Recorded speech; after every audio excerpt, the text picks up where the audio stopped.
Hey you guys, so it's me, yes.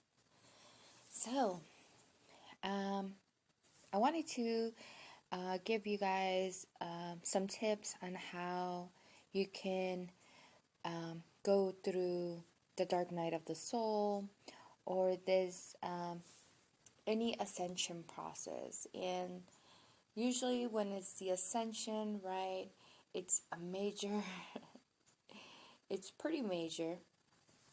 They're not like lessons. You would say it's like the dark night of the soul, but 10 times more. Okay? But with any dark night of the soul, it brings a lot of things up. And I think we are so used to having our spirit guides in this journey that we definitely rely on them. And, it kind of right there was like the battle, right? That sometimes it's like, okay, well, we have to look at them as, how we are, right? So they're just like friends. But I guess when you're going through the dark night of the soul, it's such a narrow pathway that it's only you that you're able to go in, right? So your spirit guides are nowhere to be found. Your light is very dim. So one of the things that you can do is release all expectations, right? I know that for a lot of us, we've been feeling something, that something's coming. And, if you do listen to card readings, right, it says, your abundance is coming, your money is coming, prosperity is coming, right? And we're like, well, where is it?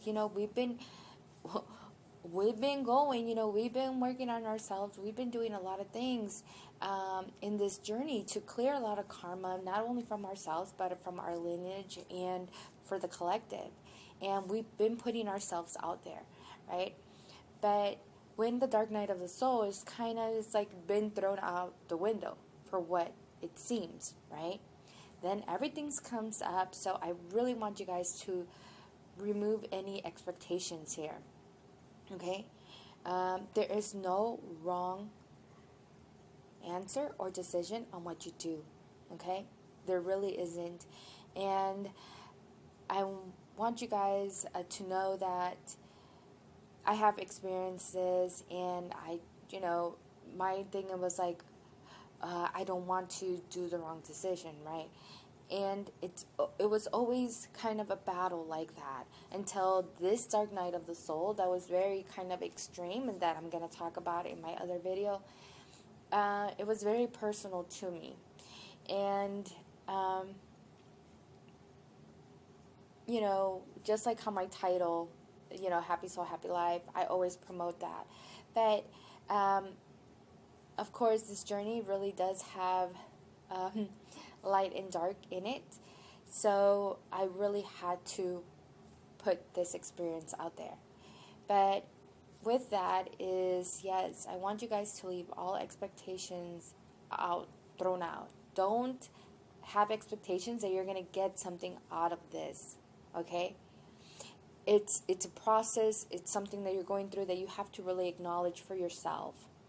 And yes, these might be triggers that you have already cleared, but it's like an ending type of cycle, right? It's just repeatedly. And I just want you guys to know that sometimes, say we are done clearing our trigger, but we also clear some of it for the collective, right? It's kind of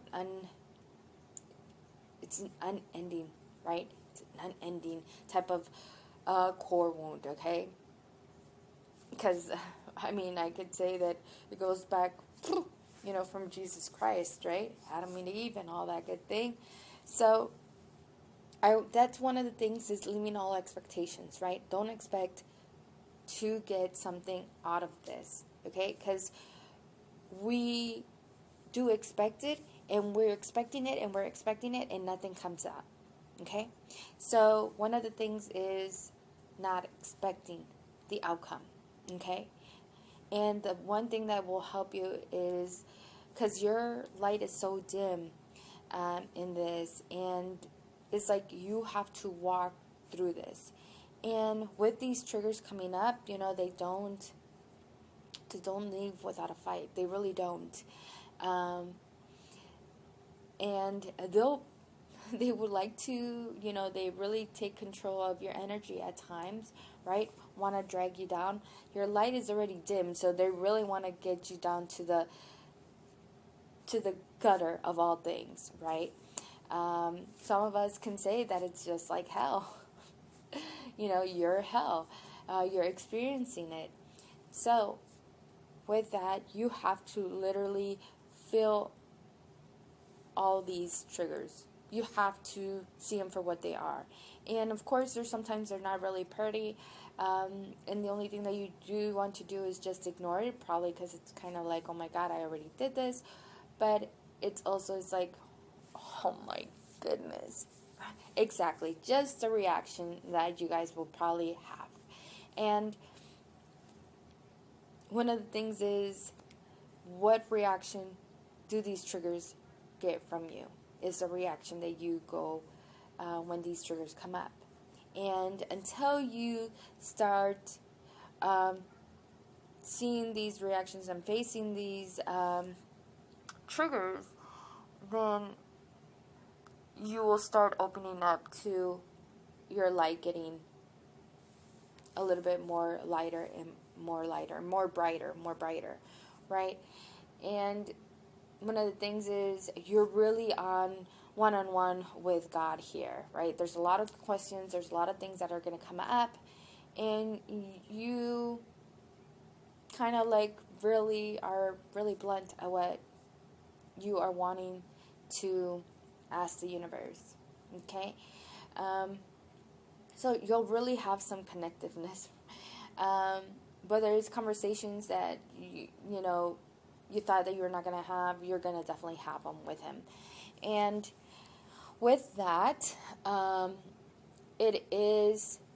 there's no rush in the dark night of the soul. I mean, I want to tell you from experiences in my previous ones, yes, I was like, okay, let's get this done, I'm done, and let's go to the next one, because I'm expecting, something, right? For this one, I'm really taking my time in in this dark night of the soul,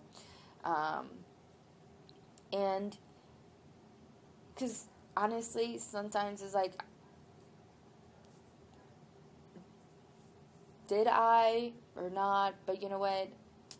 I'm just going to take my time. I'm going to try to do totally the opposite and really figuring this out, right? And it's not about, okay, finding a solution, right there, and so I can just really pass through this. It's like I'm really sitting in this darkness, and I am just processing everything. It's legit everything. You are processing everything. Processing the triggers, processing this journey, processing everything, processing the universe, processing yourself, processing your life. And it's just a major big process. And so there's no time. There's not an expiration date on your dark night of the soul. And, it is about you really seeing things for what they really are. And you, my friend, are the only one that can get yourself out of this. You're going to get yourself out of the gutter.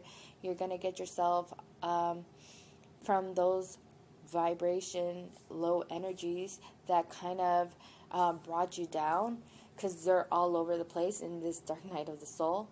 Because there's no light, okay? The only light that you have is the one that you have, and for some reason they really dim it so really, really low that it kind of gets you irritated and pissed off and angry. So there's a lot of emotions that are going to come up.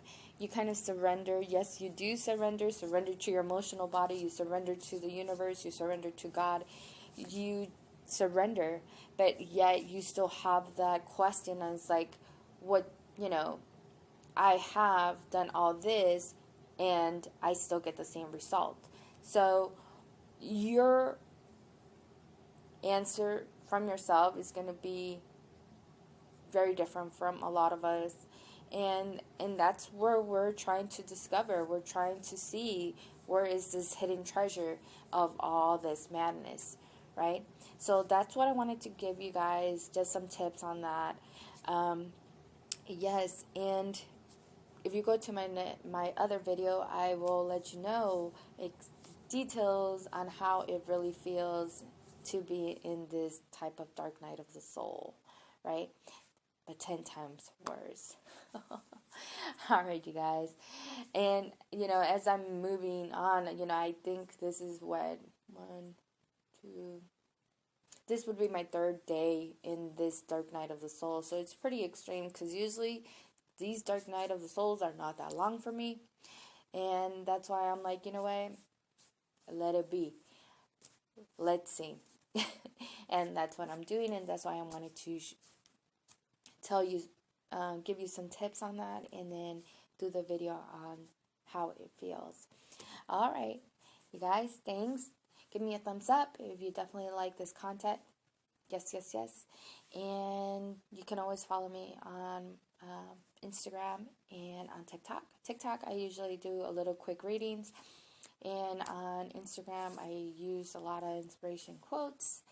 And I do have my podcast. And my podcast, I do talk about anything and everything. But since my journey is also about spirituality at this moment, I let it be. So thanks, you guys. Much love. Thank you.